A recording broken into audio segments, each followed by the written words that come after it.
একদিন হযরত জিবরাইল আলাইহিসসালাম বাইতুল মুকাদ্দাসে অবতরণ করলেন। এরপর তিনি মারিয়াম আলাইহিসসালামের ঘরে প্রবেশ করলেন। সেই সময় বিবি মারিয়াম আলাইহিসসালাম মসজিদের পাশেই একটি নিরিবিলি কক্ষে আল্লাহ তাআলার ইবাদতে গভীরভাবে মগ্ন ছিলেন। হঠাৎ করে একজন অচেনা সুদর্শন পুরুষকে সামনে দাঁড়িয়ে থাকতে দেখে মারিয়াম আলাইহিসসালাম অত্যন্ত ভীত ও আতঙ্কিত হয়ে উঠলেন। তিনি বুঝতে পারছিলেন না এই ব্যক্তিকে, কেনই বা এখানে এসেছে, কিংবা তার উদ্দেশ্য কি। সেই ভয় আর শালীনতার আবরণে তিনি বললেন, হে যুবক, তুমি যদি মুত্তাকি হয়ে থাকো তবে আল্লাহকে ভয় করো। আমি তোমার থেকে আশ্রয় গ্রহণ করছি। আল্লাহর ওয়াস্তে তুমি আমার সাথে কোনো খারাপ ধরনের খারাপ কিছু করবে না। তখন হযরত জিবরাইল আলাইহিসসালাম শান্ত কণ্ঠে তাকে অভয় দিয়ে বললেন, হে মারিয়াম, আমি তো তোমার রবের পক্ষ থেকে প্রেরিত এক দূত। আমি তোমার কোনো ক্ষতি করতে আসিনি, বরং আমি এসেছি তোমাকে এক পবিত্র পুত্র সন্তানের সুসংবাদ দিতে। এই কথা শুনে মারিয়াম আলাইহিসসালাম বিস্ময়ে অভিভূত হয়ে বললেন, কিভাবে আমার পুত্র সন্তান হবে? আমাকে তো কোনো পুরুষ স্পর্শ পর্যন্ত করেনি, আর আমি কোনো খারাপ মহিলাও নই। তখন জিবরাইল আলাইহিসসালাম বললেন, এটাই তোমার রবের আদেশ। আল্লাহ যখন কোনো কিছুর ফায়সালা করেন তিনি শুধু বলেন হও, আর তার সঙ্গে সঙ্গেই হয়ে যায়। আমার রব বলেছেন এটি তার জন্য অত্যন্ত সহজ কাজ, আর এই সন্তানকে তিনি সৃষ্টি করবেন সমগ্র মানবজাতির জন্য এক উজ্জ্বল নিদর্শন হিসেবে। এরপর হযরত জিবরাইল আলাইহিসসালাম মরিয়ম আলাইহিসসালামের নিকটবর্তী হলেন এবং আল্লাহর হুকুমে তার গলায় ফু দিলেন। এর মাধ্যমেই হযরত ঈসা আলাইহিসসালাম মারিয়াম আলাইহিসসালামের গর্ভে স্থান গ্রহণ করলেন। বিবাহ ছাড়াই গর্ভবতী হওয়ার বিষয়টি দ্রুত পুরো এলাকায় ছড়িয়ে পড়ল। মানুষের মধ্যে কানাঘুষা শুরু হয়ে গেল। কিছু লোক বিষয়টি অনুসন্ধান করার জন্য মারিয়াম আলাইহিসসালামের কাছে উপস্থিত হলেন। তখন তার এক আত্মীয় ইউসুফ আল নাজ্জার তাকে বললেন, হে মরিয়ম, আমরা জানি তুমি অত্যন্ত মুত্তাকি ও পবিত্র নারী। তোমার দ্বারা কোনো পাপ হতে পারে এটা আমরা কল্পনাও করি না, কিন্তু তবুও কিছু প্রশ্নের উত্তর আমরা খুঁজে পাচ্ছি না। তুমি বলো তো, পানি ছাড়া কি কোনো বৃক্ষ বা লতা গাছ জন্মাতে পারে? মারিয়াম আলাইহিসসালাম দৃঢ় বিশ্বাসের সাথে বললেন, হ্যাঁ, অবশ্যই পারে, কারণ যিনি প্রথমবার শূন্য থেকে সবকিছু সৃষ্টি করেছেন তিনি চাইলে পানি ছাড়াও সৃষ্টি করতে সক্ষম। তারপর ইউসুফ নাজ্জারকে প্রশ্ন করলেন, আপনি বলুন তো, যখন কোনো পানি ছিল না তখন সেই পানিকে কে সৃষ্টি করেছেন? ইউসুফ নাজ্জার উত্তর দিলেন, আল্লাহ তাআলাই সৃষ্টি করেছেন। তিনি আবার বললেন, কিন্তু পিতা ছাড়া সন্তান কি আদৌ সম্ভব? মারিয়াম আলাইহিসসালাম জবাব দিলেন, যিনি আদম আলাইহিসসালামকে পিতামাতা ছাড়াই সৃষ্টি করেছেন তিনি কি পিতা ছাড়া সন্তান সৃষ্টি করতে পারেন না?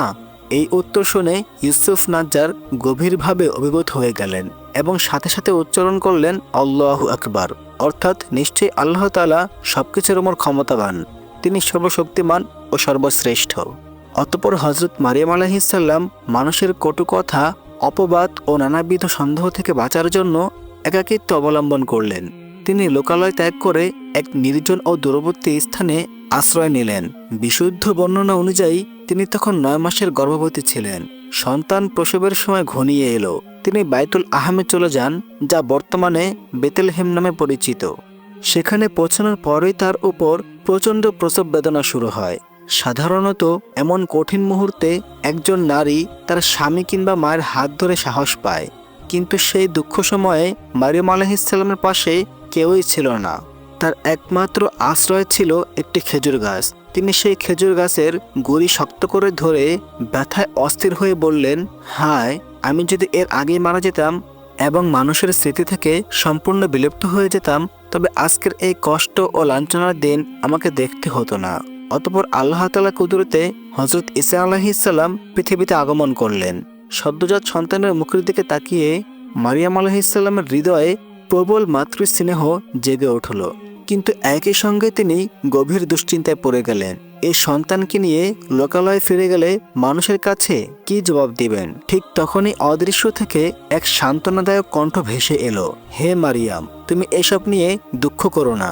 তোমার রব তোমার পায়ের নিচে একটি ঝর্ণা প্রবাহিত করে দিয়েছেন, সুতরাং তুমি খাও, পান করো এবং তোমার সন্তানের দিকে তাকিয়ে তোমার চোখ শীতল করো। এরপর মারিয়াম আলাইহিসসালাম খেজুর গাছের গুড়ি ধরে নাড়া দিলেন। সঙ্গে সঙ্গে গাছ থেকে ঝরে পড়তে লাগলো টাটকা পাকা খেজুর। তিনি সেই খেজুর খেলেন এবং আল্লাহর দেওয়া ঝর্ণার পানি পান করলেন। এভাবে আল্লাহ তাআলা তার ক্লান্ত হৃদয় ও দেহকে সান্ত্বনা ও শক্তি দান করলেন। অতঃপর আল্লাহ তাআলা মারিয়াম আলাইহিসসালামের নিকট ওহী পাঠিয়ে জানিয়ে দিলেন, যদি কেউ তার সঙ্গে কথা বলে কিংবা কিছু জিজ্ঞাসা করে তিনি যেন কোনো জবাব না দেন। এই নির্দেশ অনুসারে মারিয়াম আলাইহিসসালাম কথা বলা থেকে বিরত থাকার সিদ্ধান্ত নিলেন। এরপর তিনি তার সন্তান হযরত ঈসা আলাইহিসসালামকে কোলে নিয়ে নিজ সম্প্রদায়ের কাছে ফিরে এলেন। গ্রামবাসী যখন তার কোলে শিশুকে দেখল তখন তারা বিস্মিত ও ক্ষুব্ধ হয়ে বলতে লাগলো, হে মারিয়াম, তুমি তো এক আশ্চর্য কাণ্ড করে বসেছ। হে হারুনের বোন, তোমার পিতা তো অসৎ ছিলেন না, আর তোমার মাও ব্যভিচারিণী ছিলেন না, তাহলে তুমি কেমন করে এমন কাজ করলে? এভাবে তারা পরোক্ষভাবে মারিয়াম আলাইহিসসালামকে অসৎ নারী হিসেবে অভিযুক্ত করলো। কিন্তু তিনি আল্লাহর নির্দেশ অনুযায়ী কোনো জবাব দিলেন না। লোকেরা ভাবতে লাগলো নিশ্চয়ই মারিয়াম কোনো মন্দ কাজে লিপ্ত হয়েছে, অথচ আল্লাহ তাআলা তাকে চুপ থাকতে বলেছিলেন, কারণ এমন পরিস্থিতিতে নীরবতাই ছিল সর্বাধিক নিরাপদ। লোকেরা বারবার তাকে প্রশ্ন করলে তিনি কেবল নিজের কোলে থাকা শিশুটির দিকে ইঙ্গিত করলেন। তখন তারা বুঝতে পারল যে মারিয়াম আলাইহিসসালাম বোঝাতে চেয়েছেন এই শিশুকেই তোমরা জিজ্ঞাসা করো। তারা বিস্মিত হয়ে বলল, কোলের একটি শিশুর সাথে আমরা কেমন করে কথা বলবো? ঠিক তখনই হযরত ঈসা আলাইহিসসালাম মায়ের কোল থেকেই স্পষ্ট ভাষায় বললেন, ইন্নী আবদুল্লাহ, নিশ্চয়ই আমি আল্লাহর বান্দা। তিনি আমাকে কিতাব দিয়েছেন এবং আমাকে নবী করেছেন। আমি যেখানে থাকি না কেন তিনি আমাকে বরকতময় করেছেন। তিনি আমাকে নির্দেশ দিয়েছেন যতদিন আমি জীবিত থাকি ততদিন সালাত কায়েম করতে এবং যাকাত আদায় করতে। একটি শিশুর মুখ থেকে এমন কথা শুনে উপস্থিত সবাই হতবাক হয়ে গেল। এদিকে এক জ্যোতিষী পারস্যের রাজার দরবারে উপস্থিত হয়ে বলল, হে মহারাজ, এই পৃথিবীতে এক মহান রাসূল জন্মগ্রহণ করেছেন, যিনি আপনার রাজ্যের বিরুদ্ধে কাজ করবেন। এই কথা শুনে পারস্যের রাজা দামেস্কের রাজার কাছে চিঠি পাঠালো। দামেস্কের রাজা সেই চিঠির জবাবে বাইতুল মুকাদ্দাসে খবর পাঠালো সেখানে কোনো বিশিষ্ট শিশুর জন্ম হয়েছে কিনা। উত্তরে জানানো হলো আশ্চর্যজনকভাবে পিতা ছাড়াই একটি শিশু জন্ম নিয়েছে। এই সংবাদ শুনে পারস্যের রাজা আদেশ দিল, এই শিশুকে যে কোনো মূল্যে হত্যা করতে হবে। ফলে রাজার সৈন্যদল হযরত ঈসা আলাইহিসসালামের সন্ধানে বের হয়ে পড়ল। হযরত মারিয়াম আলাইহিসসালাম বিষয়টি বুঝতে পেরে শিশুপুত্র ঈসাকে নিয়ে বাইতুল মুকাদ্দাস ছেড়ে মিশরের উদ্দেশ্যে রওনা হলেন। মিশরে পৌঁছানোর পর তারা এক ধনী ব্যক্তির বাড়িতে আশ্রয় নিলেন। ধনী লোকটি তাদেরকে অত্যন্ত সম্মানের সাথে আপ্যায়ন করলেন, তাদের জন্য প্রচুর ব্যর্থ ব্যয় করলেন। তার বাড়িটি ছিল এক প্রকার আশ্রয়ের মতো। সেখানে তিনি বৃদ্ধ, অসুস্থ ও দুর্বল মানুষদের আশ্রয় দিতেন, তাদের আহার করাতেন এবং সব প্রয়োজন পূরণ করতেন। কিন্তু তার বাড়ির একটি দেওয়ালের নিচে কিছু গুপ্তধন গোপন রাখা ছিল। একদিন তিনি দেখলেন সেই স্বর্ণ চুরি হয়ে গেছে। তিনি বাড়ির সবাইকে একত্রিত করে বললেন, তোমাদের মধ্যে কে আমার এই স্বর্ণ চুরি করেছে? তিনি বারবার এই প্রশ্ন করতে লাগলেন, কিন্তু কেউ কোনো জবাব দিল না। তখন হযরত ঈসা আলাইহিসসালাম ছিলেন একেবারে ছোট্ট বালক। আল্লাহর দেওয়া জ্ঞানের মাধ্যমে তিনি জানলেন একজন অন্ধ লোক ও আরেকজন পঙ্গু লোক মিলেই এই স্বর্ণ চুরি করেছে। তিনি সেই দুইজনের কাছে গিয়ে সাবধান করে বললেন, তোমরা এই গুপ্তধন ফিরিয়ে দাও, নতবা তোমাদের উপর মহা বিপদ নেমে আসবে। এই কথা শুনে তারা বিস্মিত হয়ে ভাবতে লাগলো, এই ছোট্ট শিশু আমাদের কৃতকর্ম জানলো কিভাবে? এরপর তারা জিজ্ঞেস করলো, তুমি এই কথা জানলে কিভাবে? বালক ঈসা আলাইহিসসালাম উত্তর দিলেন, আল্লাহ তাআলা আমাকে এই খবর জানিয়েছেন। এই কথা শুনে তারা তৎক্ষণাৎ সেই স্বর্ণ তার মালিকের কাছে ফিরিয়ে দিল। অতঃপর হযরত ঈসা আলাইহিসসালাম কিছুটা বড় হলো। তিনি তার মা মরিয়ম আলাইহিসসালামকে সঙ্গে নিয়ে শাম দেশে গমন করলেন এবং সেখানে বসবাস শুরু করলেন। কালক্রমে যখন তার বয়স 30 বছরে উপনীত হলো, তখন আল্লাহ তাআলার পক্ষ থেকে তার নিকট নবুয়তের ওহী অবতীর্ণ হলো। আল্লাহ তাআলা তাকে বনী ইসরায়েলের নবী হিসেবে মনোনীত করলেন। এরপর তিনি মানুষের মাঝে আল্লাহর বাণী প্রচার করতে লাগলেন। তিনি বলতে লাগলেন, আমি আল্লাহর পক্ষ থেকে প্রেরিত রাসূল। তোমরা একমাত্র আল্লাহ তাআলা ব্যতীত আর কারো ইবাদত করবে না। কিন্তু বনী ইসরায়েলের লোকেরা তাকে নবী হিসেবে মেনে নিতে চাইল না। তারা বলল, আপনি যদি সত্যি আল্লাহর নবী হয়ে থাকেন তবে আমাদেরকে মুজিজা দেখান, কারণ আল্লাহ তাআলা নবীদেরকে অনেক মুজিজা দিয়ে থাকেন। তখন হযরত ঈসা আলাইহিসসালাম বললেন, আল্লাহ তাআলা আমাকে হিকমত ও ইনজিল কিতাব দান করেছেন। কিন্তু তারা বলল, এগুলো তো সাধারণ বিষয়, এগুলো দ্বারা নবুয়তের কোনো প্রমাণ হয় না, আমাদের আরো স্পষ্ট মুজিজা চাই। তখন হযরত ঈসা আলাইহিসসালাম কাদা মাটি দিয়ে একটি পাখির আকৃতি তৈরি করলেন এরপর তাদের ফু দিলেন। আল্লাহর ইচ্ছায় সেই পাখিটি জীবন্ত হয়ে সকলের চোখের সামনে উড়ে গেল। তবুও তারা ঈমান আনল না। তারা বলল, আমাদের আরও নতুন নতুন মুজিজা চাই। আসলে সেই যুগে আল্লাহ তাআলা নবীদের এমন মুজিজা দিতেন যা তখনকার মানুষের জ্ঞান, প্রযুক্তি ও প্রচলিত বিষয়ের সাথে সামঞ্জস্যপূর্ণ হতো। সেই কারণে হযরত ঈসা আলাইহিস সালামকেও আল্লাহ তাআলা বহু আশ্চর্য মুজিজা দান করেছিলেন। তিনি আল্লাহর ইচ্ছায় অসুস্থদের সুস্থ করে তুলতে পারতেন। অন্ধর চোখে হাত বুলিয়ে দিলে আল্লাহর হুকুমে তার দৃষ্টিশক্তি ফিরে আসতো। সেই যুগে চিকিৎসাবিদ্যায় অনেক অগ্রগতি থাকলেও অন্ধত্বের চিকিৎসা সম্ভব ছিল না। তাই তারা বুঝতে পারত এটি নিঃসন্দেহে একটি মহান মুজিজা। তিনি কুষ্ঠরোগের নিরাময় করতেন এবং এমনকি আল্লাহর আদেশে মৃত ব্যক্তিকেও জীবিত করে তুলতে পারতেন। কিন্তু এসবের পরও তারা তাকে নিয়ে সন্দেহ করতেই থাকলো এবং ঈমান আনল না। একবার বনী ইসরায়েলের কিছু লোক হযরত ঈসা আলাইহিস সালামকে নিয়ে একটি কবরস্থানে গেল। তারা বলল, অমুক ব্যক্তিকে জীবিত করে দেখান। হযরত ঈসা আলাইহিস সালাম আল্লাহর হুকুমে সেই মৃত ব্যক্তিকে জীবিত করলেন। লোকটি কবর থেকে উঠে বলল, আমাকে কেন জীবিত করা হয়েছে? তারপর সে ঈসা আলাইহিস সালামকে অনুরোধ করল, আমাকে আবার কবরে ফিরিয়ে দিন। কবরই আমার জন্য দুনিয়ার চেয়ে উত্তম। তখন হযরত ঈসা আলাইহিস সালাম আল্লাহর কাছে দোয়া করলেন এবং লোকটি পুনরায় মৃত্যুবরণ করল। এমন বড় মুজিজা দেখার পরও তারা সন্দেহ ত্যাগ করল না। আরেকবার হযরত ঈসা আলাইহিস সালাম একটি কবরস্থানের পাশ দিয়ে যাচ্ছিলেন। সেখানে তিনি দেখলেন এক মহিলা কবরের পাশে বসে কান্নাকাটি করছে। তিনি জিজ্ঞেস করলেন, এখানে কাকে কবর দেওয়া হয়েছে? মহিলা বলল, এখানে আমার মেয়েকে কবর দেওয়া হয়েছে। সে বাড়িতে ফিরতে চাইছিল না, কারণ সে তার মেয়েকে অত্যন্ত ভালোবাসত।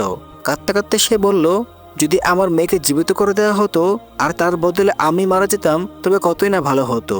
এই কথা শুনে হযরত ঈসা আলাইহিস সালাম বললেন, যদি তোমার মেয়েকে জীবিত করা হয় তবে তুমি কি আমার দাওয়াত গ্রহণ করবে? মহিলা রাজি হয়ে গেল। তখন হযরত ঈসা আলাইহিস সালাম 3 বার মেয়েটিকে কবর থেকে উঠতে ডাকলেন। আল্লাহর হুকুমে সে জীবিত হয়ে কবর থেকে বেরিয়ে এলো। ঈসা আলাইহিস সালাম জিজ্ঞেস করলেন, উঠে আসতে এত দেরি হলো কেন? মেয়েটি বলল, প্রথমবার ডাকার পর আল্লাহ তাআলা আমার দেহকে পুনরায় গঠন করলেন। দ্বিতীয় ডাকের পর আমার মাথার কাছে একজন ফেরেশতা এলেন। এরপর আমার রূহ ফিরে দেওয়া হলো। যখন রূহ ফিরে পেলাম আমি ভীষণ আতঙ্কিত হয়ে পড়ি, কারণ আমি ভেবেছিলাম এটাই বুঝি কিয়ামতের দিন। এরপর সে বুঝতে পারল যে সে আবার দুনিয়ায় ফিরে এসেছে এবং তাকে আবার মৃত্যুবরণ করতে হবে। তখন সে ঈসা আলাইহিস সালামের কাছে অনুরোধ করল, আমার মৃত্যুর যন্ত্রণা হালকা করে আমাকে আবার কবরে ফিরিয়ে দিন। এই দৃশ্য দেখে মেয়েটির মা হতভম্ব হয়ে গেল। সে কোনো কথা বলতে পারছিল না। তখন হযরত ঈসা আলাইহিস সালাম আল্লাহর কাছে দোয়া করলেন, মেয়েটির কষ্ট যেন হালকা করা হয় এবং তাকে কবরে ফিরিয়ে নেওয়া হয়। আল্লাহ তাআলা তার দোয়া কবুল করলেন এবং মেয়েটি পুনরায় ইন্তেকাল করলেন। এত সব মুজিজা দেখার পরও বনী ইসরাইল ঈসা আলাইহিস সালামের নবুয়তে বিশ্বাস করল না। তারা তার দাওয়াতও গ্রহণ করল না, বরং তারা একের পর এক নতুন আবদার করতে লাগলো। তারা বলল, আমরা আজ বাড়িতে কি কি খাবার মজুত রেখেছি এবং কি কি খেয়ে এসেছি, এসব যদি আপনি বলতে পারেন তাহলে আমরা বিবেচনা করব আপনি নবী কিনা। তখন হযরত ঈসা আলাইহিস সালাম ঠিক ঠিক বলে দিলেন কার বাড়িতে কি কি খাবার রয়েছে এবং কে কি খেয়ে এসেছে। কিন্তু তবুও তারা ঈমান আনল না। অতঃপর হযরত ঈসা আলাইহিস সালাম দাওয়াতের উদ্দেশ্যে বিভিন্ন স্থানে সফর করা শুরু করলেন।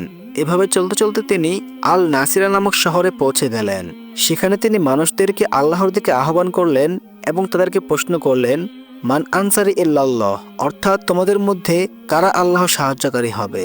তারা এক বাক্যে উত্তর দিল, নাহনু আনসারুল্লাহ, অর্থাৎ আমরা সবাই আল্লাহর দ্বীনের সাহায্যকারী হব। এই কারণে হযরত ঈসা আলাইহিস সালামের অনুসারীদেরকে আরবি ভাষায় নাসারা বলা হয়, কারণ তার অধিকাংশ অনুসারী ছিল এই আল নাসিরা শহরের অধিবাসী। হযরত ঈসা আলাইহিস সালামের 12 জন বিশেষ শিষ্য ছিলেন। তবে তাদের মধ্যেই এমন কিছু লোক ছিল যারা বারবার নতুন মুজিজা দেখার জন্য জোরাজুরি করত। তারা অন্ধভাবে অনুশীলন করতে রাজি ছিল না।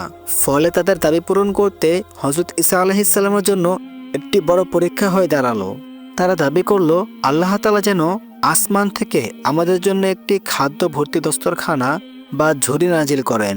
এটি হবে আমাদের কাঙ্ক্ষিত মুজিজা। হযরত ঈসা আলাইহিস সালাম বললেন, তোমরা যদি সত্যিকারের মুমিন হও তবে আল্লাহকে ভয় করো, কারণ এই ধরনের মুজিজা আসার পরও যদি তোমরা ঈমান না আনো তবে তোমরা ধ্বংস হয়ে যাবে। তারা বলল, আমরা অবশ্যই ঈমান আনব। আমরা শুধু আমাদের ঈমান আরো মজবুত করার জন্য এই মুজিজাটি দেখতে চাই। তখন আল্লাহ তাআলা বললেন, হে ঈসা, নিশ্চয়ই আমি তা তোমাদের কাছে পাঠাবো, কিন্তু এরপর কেউ যদি ঈমান না আনে আমি তাকে এমন শাস্তি দিব যা সৃষ্টি জগতের আর কাউকে দিব না।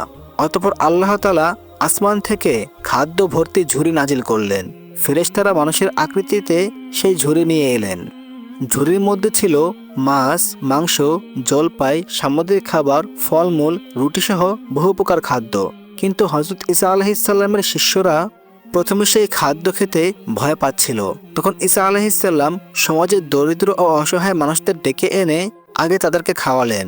এরপর শিষ্যরাও সেই খাদ্য গ্রহণ করতে শুরু করলো।